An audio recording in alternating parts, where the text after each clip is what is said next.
Então, pessoal, eu listei aqui, na verdade, né, a questão da reforma, né, que é uma das formas de exploração e brutal, né, acabar com a legislação trabalhista, e a gente vive no sistema capitalista.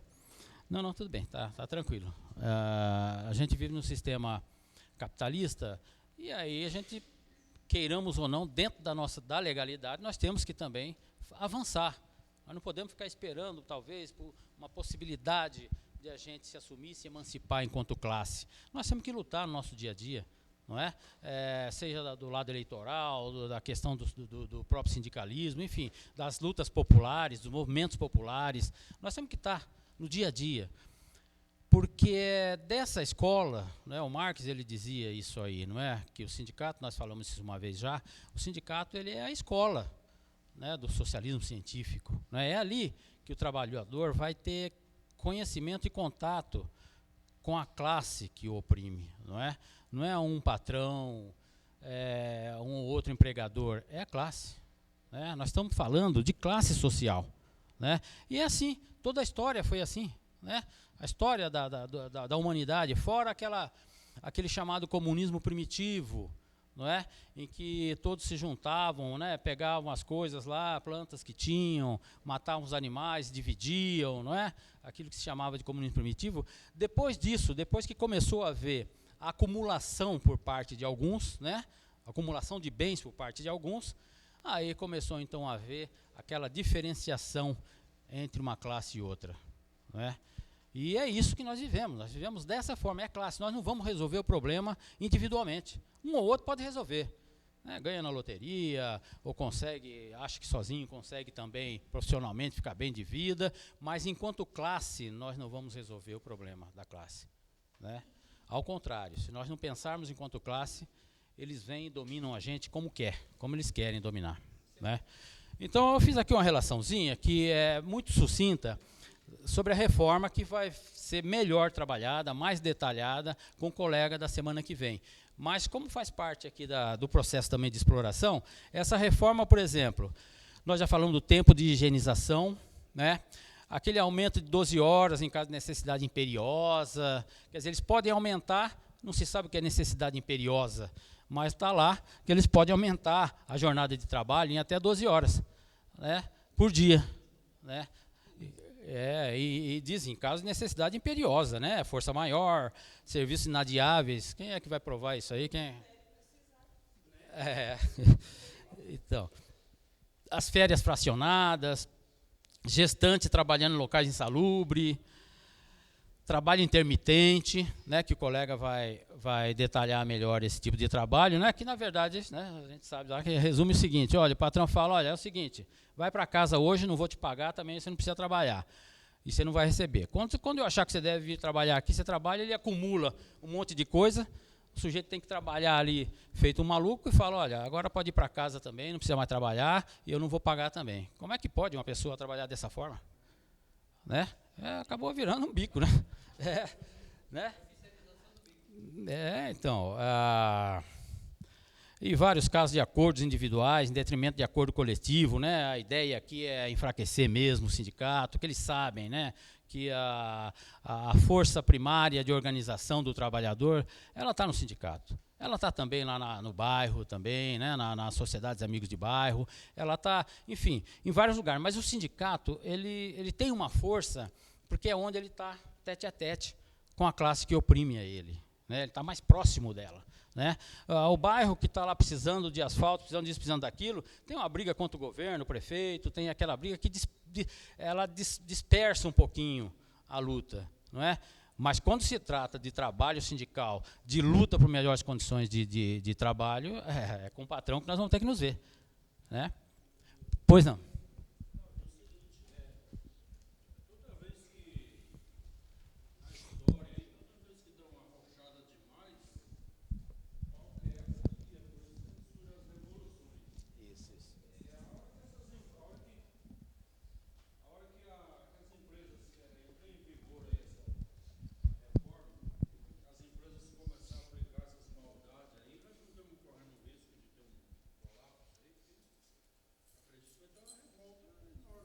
É verdade. O risco é que ela não aconteça dispersadamente, né?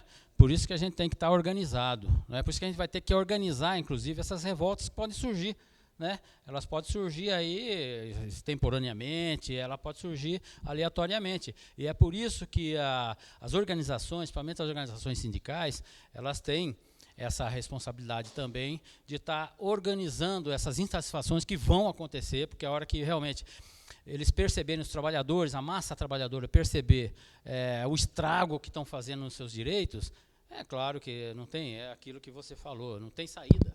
Vai para a rua, não tem saída. Só que aí tem que ter uma organização, tem que ter, como eles fizeram lá, para começar com aquela brincadeirinha lá dos centavos lá do ônibus com a Haddad, começaram, tá certo, tem que reclamar mesmo, né? Passagem de ônibus e tudo mais, olha o que deu aquilo ali, né? Já se sabe que aquelas ONGs, muitas daquelas ONGs eram de direitas financiadas, inclusive por gente de fora. Entendeu? Olha o que deu. Olha o que deu aquilo ali. E nós precisamos estar organizados para isso, né?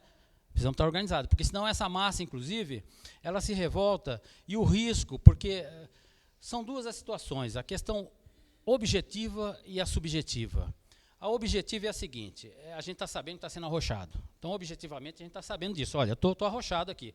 E a questão... Está na teoria. E outra coisa é a subjetiva. É saber por que está sendo arrochado e quem é que está arrochando.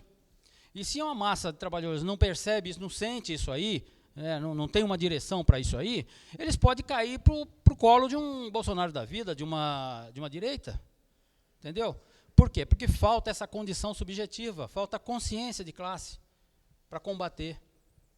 Daí a importância desse conhecimento que a gente procura ter no dia a dia a respeito de com quem a gente está enfrentando, quem a gente está enfrentando. É um inimigo muito forte. Ele é muito forte.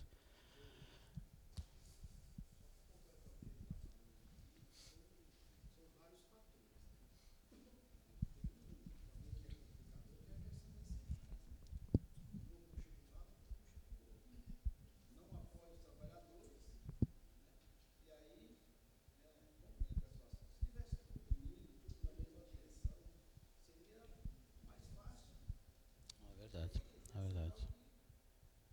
É verdade. Lá atrás, já no começo, o Marx já tinha essa preocupação, não é? Dessa dispersão entre as organizações sindicais. Ele já tinha essa preocupação, já lá no começo, lá quando nós falamos na aula passada, né, sobre isso aí. É uma situação muito difícil, muito complicada, e a gente vai ter que, as lideranças aí, elas vão ter que apreender muito rapidamente essa situação, não é? Entendeu? Porque uma coisa é você se juntar com todas as suas diferenças, tem que ter mesmo, existe diferenças até ideológicas, tudo bem, eu acho que é um direito aí, né? Mas outra coisa é que elas não podem se sobrepor a uma luta contra um inimigo comum, porque na verdade é um inimigo comum, né? Seja de que cor ideológica a gente for, né, dentro do campo da esquerda, a gente sabe que o inimigo é um só, é comum, né? Então, seria o ideal realmente que a gente conseguisse, né? Isso já aconteceu aqui historicamente no Brasil, a gente não passou pela história do sindicalismo no Brasil, mas isso já aconteceu aqui no Brasil, né? de se conseguir uma organização muito forte, né? De várias das tendências, várias das correntes, inclusive na época quem comandava muito, quem trouxe para nós essa forma de atividade foram os anarquistas, lá atrás, no começo do século já, né? No final do século XIX, né? Começo do século XX. Já trouxeram essas ideias, né? De organização sindical. Nós poderemos mudar agora em 2018 com a ajuda das centrais e dos sindicatos, lutando e ensinando o trabalhador a votar. O trabalhador, nós ainda não sabemos votar. Tá? Se nós elegemos aí deputados, senadores, vereadores de esquerda e tem compromisso com o trabalhador, talvez nós mudamos aí. Se não, meu amigo, não vai mudar não, tá? O bicho vai pegar pior ainda. Então o trabalhador também tem que saber votar. Porque não adianta você pôr todo mundo de direita lá, a esquerda vai, entendeu? Nós temos que ter pelo menos uma parte maior para que possamos bater com a direita. Porque por que está capacitando isso aí? O governo é de direita, todo mundo é de direita. Por que, que o tempo está sossegado? O tempo não vai cair, não. Por que não vai cair? Porque o governo dele é de direita. Todo mundo está apoiando ele. Então, meu amigo, é claro que nós estamos fazendo nosso papel. Entendeu? A gente faz rua, brigar, espelhar, fazer o que a gente tem o direito de fazer. Mas que o resultado não vai vir agora, não vai vir, não. É verdade. É a questão dos poderes aí constituídos no sistema capitalista, em que um presidente não consegue presidir se tiver uma minoria no Congresso. É mais ou menos por aí, né? Se o povo elege presidente, tudo bem, ele está lá, é popular, que está preocupado com o trabalhador, mas aí tropeça e começa a eleger deputados e senadores que não estão, né, afinados com aquelas ideias do presidente que foi eleito.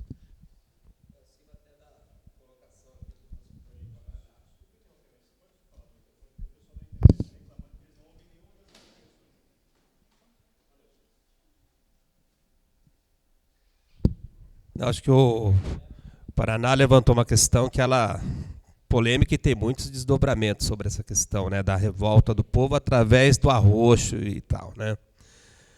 Hoje, antes de sair de casa, eu ouvi nesses telejornais da Globo dizendo o seguinte, que tem uma pesquisa que saiu aí que o povo brasileiro aceita trabalhar ganhando menos para voltar a se inserir no mercado de trabalho. E você vê uma emissora de longo alcance como essa, né, que já está formatando a cabeça das pessoas para aceitar o algo menos, né, que, olha, faz parte, o mundo está em crise, é isso que a gente tem que aceitar. Agora, o movimento sindical, eu entendo da seguinte maneira, as centrais estão fazendo um debate polêmico em Brasília que é sobre a questão do imposto sindical. Então, as centrais têm que acordar para esse arcabouço, para essa arapuca, porque você imagine só, retira direito trabalhista, passa uma reforma da Previdência, as centrais continuam recebendo recursos de um governo golpista. Isso pode ter, né, uma conotação muito negativa para os trabalhadores. E jogar essa conta para cima de nós, como nós vendemos os direitos trabalhistas. Né, algumas centrais já falaram que não é mais imposto, vai ser uma contribuição de assembleia. Então, esse debate a gente tem que saber como tratar, como que nós vamos entrar, porque isso vai ter um impacto no mundo do trabalho, e principalmente em cima dos sindicatos. Eles vão ser mais cobrados e a nossa credibilidade pode empurrá-lo por conta de algumas situações dessas, debates dessa forma. Acho que nós, sindicalistas, nós não podemos ser apenas sindicalistas mais. Nós estamos passando por um período muito difícil, que a informação a cada dia chega com mais velocidade para os trabalhadores e chega de forma, né, deformada muitas vezes. Nós estamos em pleno século XXI, mas eu acho que algumas práticas da política que os militantes faziam no século XIX nós vamos ter que retomar. Que os comitês de bairros, né, acho que, por exemplo, né, feira, quem aqui vai para a feira domingo? Quantas pessoas circulam ali e a gente não dialoga com esse povo, mas a televisão dialoga. Nós estamos, sabe, começando a se acomodar, ficar sentado dentro do nosso sindicato e fazendo sindicalismo de segunda a sexta. Nós precisamos acordar para isso. O momento exige uma nova postura do movimento sindical. Então não dá para ser só dirigente sindical mais. Nós precisamos, e além disso, voltar a ter esse contato mais com as pessoas. Eu passo por alguns botecos no bairro que eu moro, e não são poucos. Quando eu chego lá, eles já olham, lá vem lá o cara da política. Eu acho que tem que ser isso, seja chato para um ou não, né, pelo menos você chega lá e discute o problema de cada um que está ali naquele momento ali. Então acho que a gente precisa tentar avaliar esse momento, porque eu não sei, viu, Paraná? Se de repente, né, o fundo do poço vai acordar essa massa para gritar, né, pegar nas armas, ou sei lá o quê, pela revolução, para uma sociedade diferente. Eu tenho as minhas dúvidas se o fundo do poço vai provocar isso na consciência dos trabalhadores. Porque acho que ainda nós não estamos conseguindo disputar de forma igual essa coisa.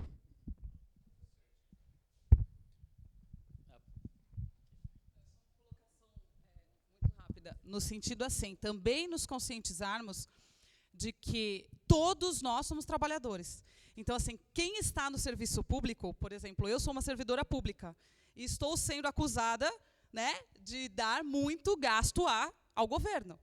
Então, isso também, né, assim, nós nos unirmos enquanto trabalhadores, nós somos trabalhadores, né, não importa se seletistas ou estatutários, todos estamos sofrendo com isso, né. Então, por exemplo, aqui na Prefeitura de São Paulo, uma precarização dos serviços. Para quê? Para terceirização. Então, precarização de cozinha nas escolas, precarização de limpeza nas escolas, terceiriza. Se você conversar com os diretores, eles estão amando. Não, a terceirização é muito boa, realmente eles trabalham muito melhor. Claro que trabalham melhor. Não colocaram, não fizeram concurso público para os agentes escolares, para os agentes de apoio. É lógico que é melhor, porque está todo mundo envelhecendo, todo mundo adoecendo. Então, como que as pessoas vão trabalhar melhor? Aí vem uma empresa, lógico, com uma mão de obra mais nova, pagando muito menos que um salário mínimo, para vocês terem uma ideia, né? E isso vem também, porque aí, por enquanto, os professores estavam todos, né? Não vai chegar aqui, não chega na direção, não chega no professorado. Chega sim. Nós temos Marília com terceirização de professores. Né? Então, assim, que nós tenhamos isso em mente, né? Que todos somos servidores públicos. O CEDIM fez eu não sei se foi emenda exatamente, num documento no Congresso, né, dizendo exatamente isso, que nós tínhamos lá. Me incomodou muito a frase que estava lá no documento, né, em relação, assim, eu acho que eram privilégios dos servidores públicos. Né, acabar com os privilégios. E aí nós tínhamos que levantar isso. Quais são esses privilégios de servidor público? Né? Então, se a gente não debater entre a gente isso, quais são esses privilégios de servidores públicos? Né? Então, assim, eu não acho que eu tenha tanto privilégio assim. Eu também sou trabalhadora. Né? A gente está lutando lá também. Tá? Eu acho que é só um toque assim, para a gente refletir. Obrigado.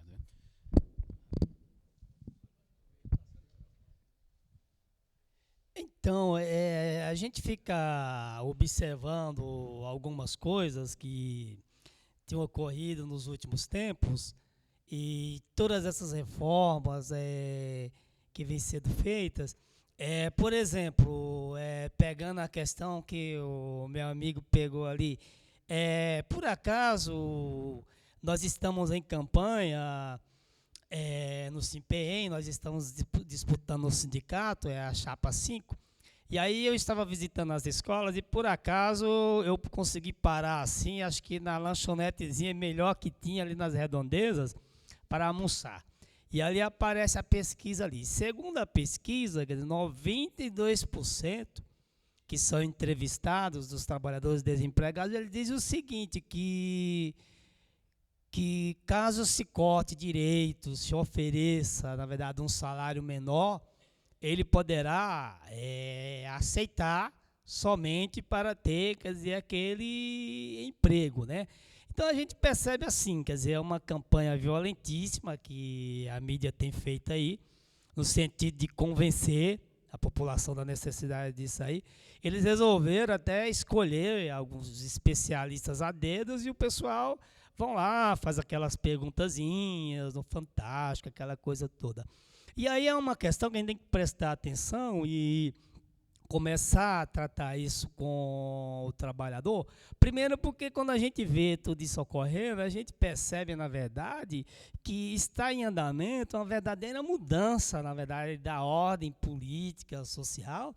E aí a gente vê que tudo está relacionado. Primeiro a PEC do corte dos gastos, ou seja, você vai cortar os gastos, vai congelar tudo por um prazo de 20 anos, foi o que ocorreu. Depois a gente teve aí a terceirização nas atividades afins. Depois nós tivemos, quer dizer, a reforma trabalhista, a reforma da Previdência, que está aí.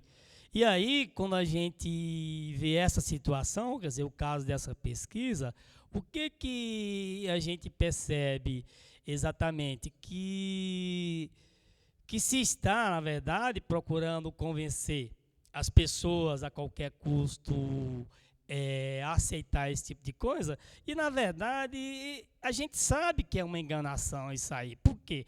Porque, primeiro, a gente pega alguns especialistas que são escolhidos a dedo, aí fala, não, porque a empresa, por exemplo, ela gasta muito para contratar, isso e aquilo. Então, tem que facilitar o processo de contratação. E, para isso, quer dizer, os trabalhadores têm que abrir mão de direitos, têm que facilitar a situação, quer dizer, dos empresários. Aí a gente pega, por exemplo... aí alguns falam assim, não, porque vai gerar mais emprego, vai ocorrer isso e aquilo. A gente sabe o seguinte, quer dizer, primeiro, o país não está crescendo. Se não está crescendo, você não vai gerar emprego, coisa nenhuma. Outra coisa, ainda que sejam gerados empregos, o que acontece? A gente sabe que, caso sejam gerados empregos, também serão em condições de precarização cada vez maior. Aí a gente junta com isso a reforma do ensino médio, que joga a juventude no mercado de trabalho numa situação precarizada. Então, é uma situação complicada que a gente precisa, na verdade, estar extraindo melhor, estar tratando isso adequadamente com o trabalhador, né? Então, eu vou parar por aqui, porque até para que outros possam se colocarem, né? Mas é que o assunto, assim, ele me empolgou um pouco, né? Mas eu acho que a gente precisa tratar melhor essas questões aí, né? E aí, é aquela coisa, a gente sabe que quando a gente pega essa situação aí, significa você tornar o problema sério para o trabalhador. Empobrecimento, concentração de renda, etc. e tal. Né? Tá bom. O que a gente percebe é assim, o que nós estamos falando aqui até agora, todos nós passamos no dia a dia. Só falta essa sistematização, porque aí a gente vai se encontrando. Tá vendo? Olha, no dia a dia o que apareceu aqui. Então, cada um de vocês teria condições de falar, né, a respeito da situação da classe trabalhadora, com muita tranquilidade do que está acontecendo aqui. O que precisa, é claro, é uma sistematização e também, fundamentalmente, reconhecer a questão do inimigo com que a gente está travando essa luta de classe, né? Muito bem, então agora vamos rapidamente, tem pouco tempo para a gente. São os efeitos da exploração, né? Da exploração capitalista. Porque o sistema capitalista, ele não só coloca, como está colocando hoje, 14 milhões de pessoas, né, no desemprego, como ele coloca realmente completamente fora do mercado de trabalho. Completamente fora. As pessoas já se perderam enquanto operários, né? Você vê uma pessoa na rua lá, no cobertor, de noite, e é incrível o sistema capitalista, que as pessoas já não têm mais aquela sensibilidade, já não sabe o que fazer. De não saber até o que fazer, já perde a sensibilidade. Se duvidar, até tropeça em cima, e é um operário que está lá. Só que ele está completamente fora do mercado de trabalho, inclusive fora do exército de reserva, até. Né?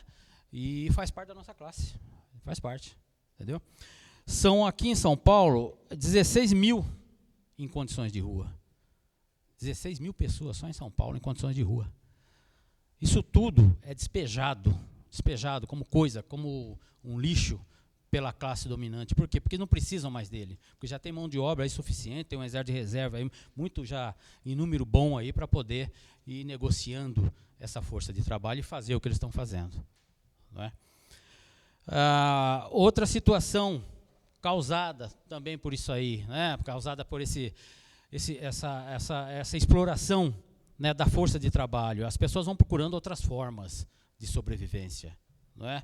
O tráfico mundial de pessoas, tráfico de crianças e mulheres. Olha a situação, nós temos empresários, né, e são milhões de dólares que circulam por ano nessa base de tráfico de crianças e mulheres. Né? Tudo filho de operário. Né? E o que é pior até, que é pior para fins sexuais, né? É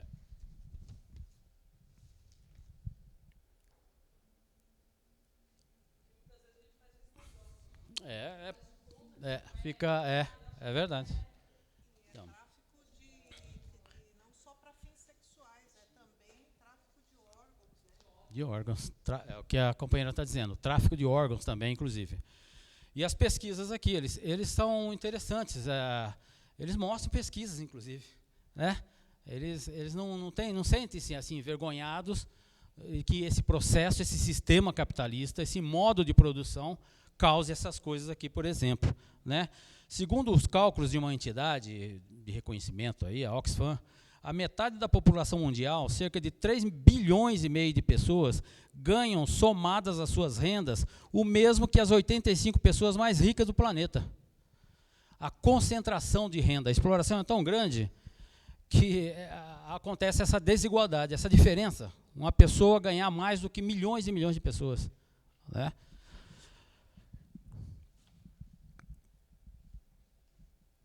Aqui, o mapa da desigualdade, 0,7% da população detém 41% da riqueza mundial. Nem 1% da população detém quase metade da riqueza. Concentração, fruto desse sistema de classe.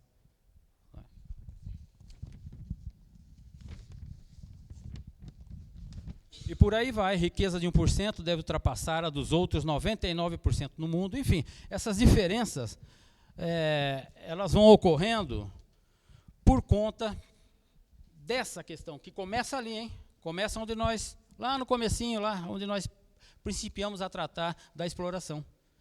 Ali na força de trabalho, ali quando você entrega aquilo que você não necessitaria entregar para ele, e acaba entregando por conta dessa situação, né? O trabalho a mais que você tem. Oi, pode falar.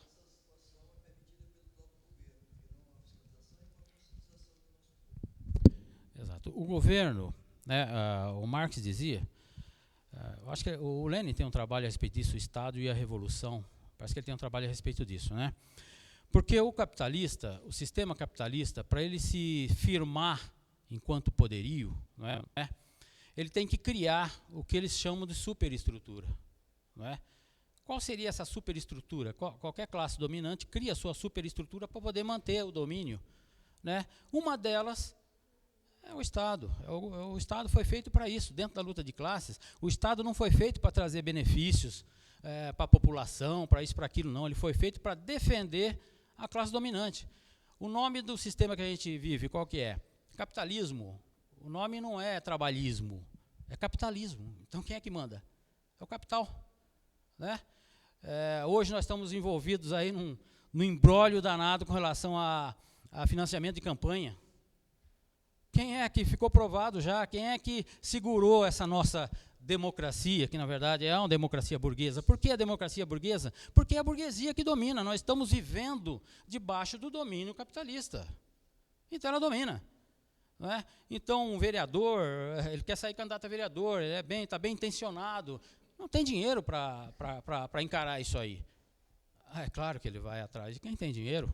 E aí pode ser uma boa pessoa e não vai se envolver com nada, mas às vezes acaba também se envolvendo. Mas o fato, se envolva ou não se envolva, o fato é o seguinte, é que ficou provado que quem manda, quem é que faz com que a democracia burguesa funcione, é o capital, é o capitalismo, né? E a partir daí, né, é um passo, né? Isso. Então, tá, vamos ver aqui. Então, operários, né, em situação de rua, que nós vimos, tráfico, né, o trabalho análogo ao da escravidão. Isso é outra coisa que também nós já sabemos que acontece no Brasil, né? Né, o pessoal vai para as fazendas aí e vira um escravo do fazendeiro. O crime organizado, o tráfico de drogas e mercado de sexo. Isso tudo gera um dinheiro altíssimo também. E está parte do mercado de trabalho, está parte do próprio mercado, mas faz parte do sistema também, né?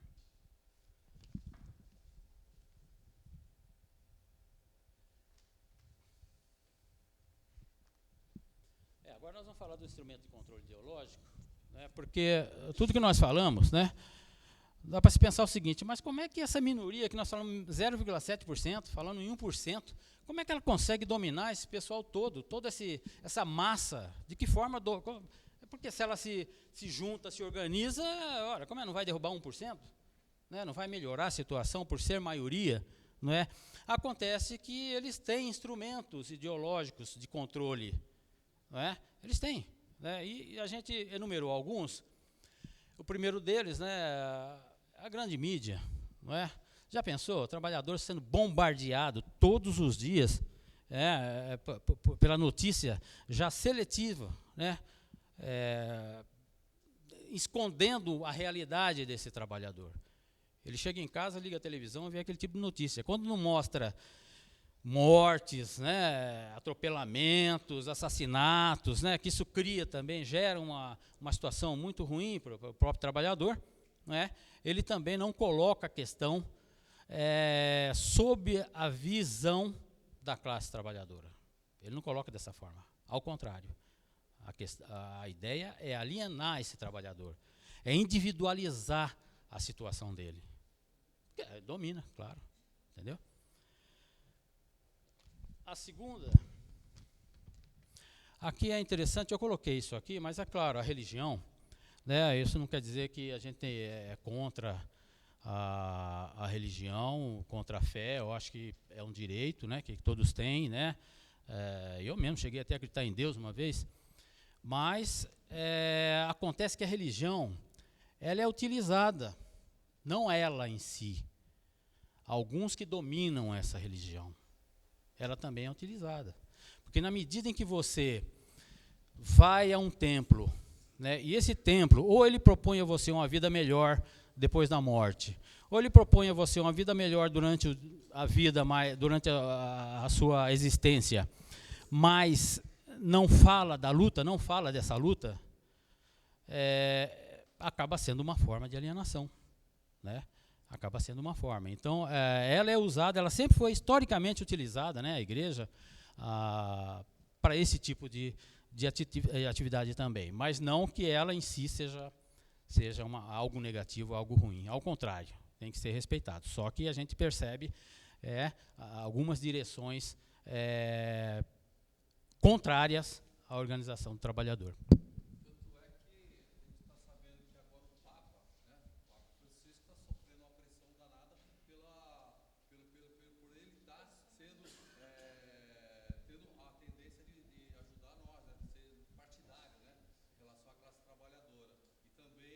No dia 28, na greve geral, a igreja teve um papel fundamental, aonde que nas missas o padre motivou os fiéis a participarem, né? E que aí houve um êxodo muito grande. Já na outra, já a igreja ficou mais omissa e a participação já foi menor, principalmente na reflexão na sociedade no geral. Verdade, nós temos que, é claro, por exemplo, você lembrou bem a questão, por exemplo, das greves do ABC, não é? A participação da igreja, né, de solidariedade, de ajuda, né, a questão dos grevistas, né, e vamos falar das comunidades eclesiais de base, enfim, nós temos isso aí, né, de bom, mas eu estou dizendo de uma forma geral, eu estou dizendo daqueles que comandam, né, certas religiões, e esse comando, infelizmente, não vai para a organização. 10, então vamos lá. Então, rapidinho, outro é o futebol, que é outra coisa também boa, interessante. Eu, como bom corintiano, adoro também assistir futebol. O que eu estou dizendo é a manipulação que eles tentam fazer.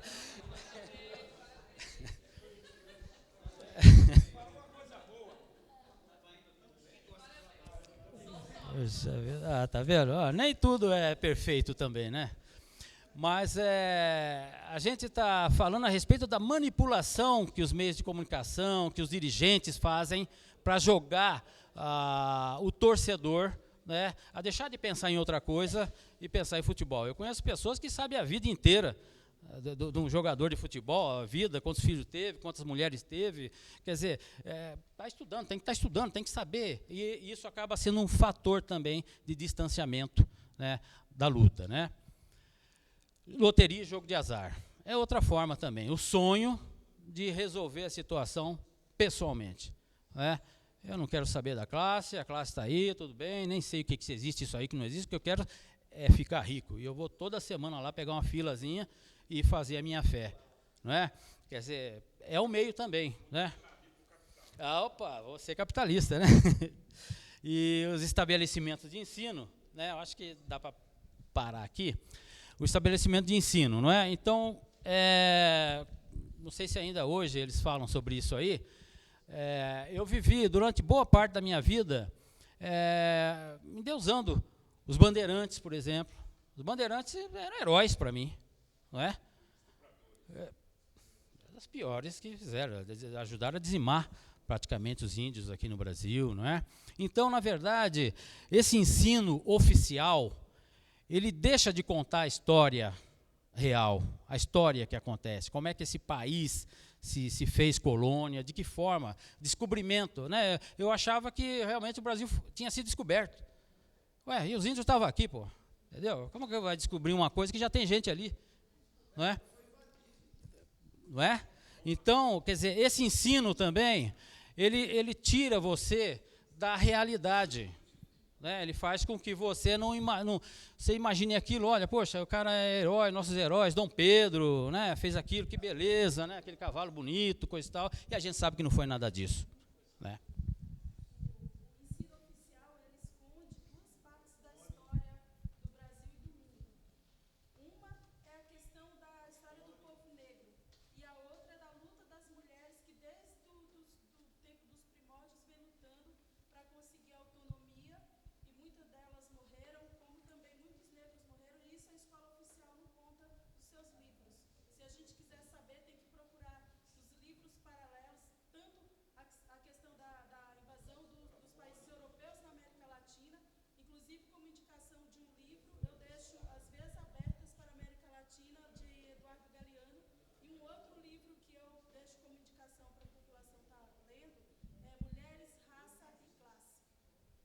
Tá vendo? Isso é muito importante. E eles, a história oficial, passa por cima disso tudo aí. Entendeu? Então não teve luta, o negro não lutou, né? Não foi explorado da forma como a gente sabe que nós fomos explorados. Não é? Isso tudo não passa pela escola. É o que a companheira falou, nós temos que procurar a parte. Mas isso nós temos que fazer. Porque esse ensino é um ensino oficial, é um ensino da classe deles. A gente vai ter que lutar para fazer com que eles modifiquem isso, mas nós vamos ter que criar esquemas paralelos de estudo, de análise e de aperfeiçoamento sobre a realidade que nós vivemos. Isso nós vamos ter que fazer. Né? Nós temos um exemplo, por exemplo, nós temos uma escola que se chamava Guia Lopes, na freguesia do Ó, no microfone, né? Guia Lopes, depois falam que eu gosto do microfone. Enfim, mas nós temos uma escola na freguesia do Ó que se chamava Guia Lopes. E a direção fez todo um trabalho com a comunidade, com as crianças. Acessem no Google. EMEI Nelson Mandela se chama hoje. Então, assim, não, eles não aceitaram aquele nome, aquilo não representava, né, a escola, e hoje é EMEI Nelson Mandela.